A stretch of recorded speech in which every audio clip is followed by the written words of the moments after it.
আমরা রাজনীতিকে কাফের বেঈমানদের বিরুদ্ধে জাহাজের সংগ্রাম করতাম, কিন্তু আমাদের সুযোগ নাই। আমাদের একটা সুযোগ রয়েছে, আমাদের টাকার বিনিময়ে বোমা তৈরি করে মুসলমানরা হামলা করে থাকে।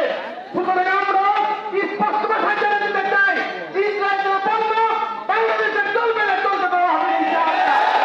আমাদের সাথে সাথে যারা সহযোগিতা করেছে আফ্রিকা এবং যারা সহযোগিতা ইন্ডিয়া সহযোগিতা করেছে, আমরা তাদের পণ্যকে বর্জন করার জন্য ঘোষণা দিচ্ছি।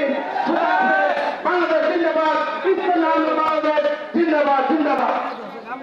এই পর্যায়ে বক্তব্য রাখবেন বাংলাদেশ খেলাফত মজলিস ময়মনসিংহ মহানগরের সংগ্রামী সাধারণ সম্পাদক মুফতি মুশতাক আহমদ ফারুকী।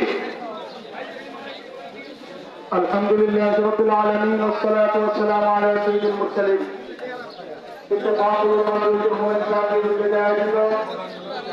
ইসলামী সমাজ বাংলাদেশ খেলাফত মজলিস, বাংলাদেশ খেলাফত মজলিস, সহ ইসলামী আন্দোলন সহ সকল রাজনৈতিক ব্যক্তিবর্গ এবং তৌহিদি জনতা, আজকের এই বিক্ষোভ সমাবেশে আমি 1 মিনিটে 2-1টি কথা বলতে চাই। সংগ্রামী ছাত্র বন্ধুগণ,